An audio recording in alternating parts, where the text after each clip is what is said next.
హైదరాబాద్లో భారీ స్కామ్ జరిగింది. పోంజీ స్కామ్ కేసులో ఇద్దరు అరెస్ట్ అయ్యారు. అధిక వడ్డీ ఇస్తామని ఆశ చూపి భారీగా వసూలు చేశారు. క్యాపిటల్ ప్రొటెక్షన్ ఫోర్స్ లిమిటెడ్ పేరుతో 6,979 మంది డిపాజిటర్ల నుంచి 1,700 కోట్లను సేకరించారు. 850 కోట్లకు కుచ్చు టోపీ పెట్టారు. ప్రముఖ కంపెనీల్లో పెట్టుబడుల పేరుతో మోసం చేశారు. డైరెక్టర్ కావ్య నల్లూరితో పాటు ఓదెలు పవన్ను అరెస్ట్ చేశారు పోలీసులు. పూర్తి సమాచారం మా కరెస్పాండెంట్ సాయి కిరణ్ అందిస్తారు. సాయి కిరణ్,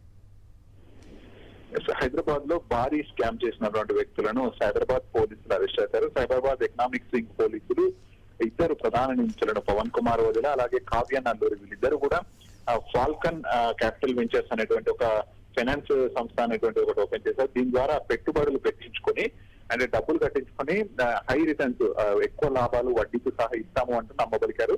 తద్వారా దాదాపు 1,800 కోట్ల వరకు వసూలు చేశారు. కొంత 850 కోట్లు రీఫండ్ చేసి వాళ్ళు నమ్మించారు. కానీ మిగతా 850 కోట్లు వారి దగ్గర నుంచి వసూలు చేసి మళ్ళీ తిరిగి ఇవ్వలేదు.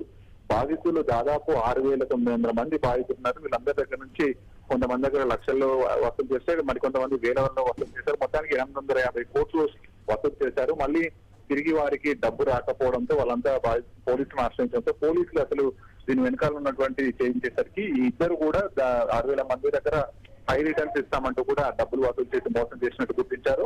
వీళ్ళు ఈ డబ్బులను చాలా సంస్థల్లో కూడా మళ్లించి వారికి తిరిగి ఇవ్వకుండా కూడా మోసం చేశారు. వీళ్ళు అనేక కోట్ల రూపాయలు వసూలు చేసి లావిష్ లైఫ్ గడపడానికి చాలా వరకు మోసాలు చేయడానికి ఈ సంస్థలన్నింటినీ ఓపెన్ చేసి దాదాపు 6,000 మందిని మోసం చేసినట్టు గుర్తించారు. సో మరి ఇంకా వీళ్ళు ఎక్కడెక్కడ పెట్టుబడులు పెట్టారు, వీళ్ళిద్దరే ఉన్నారా, ఇంకెవరెవరు ఉన్నారనేటువంటి కోణంలో ప్రస్తుతం పోలీసులు విచారణ జరుగుతుంది.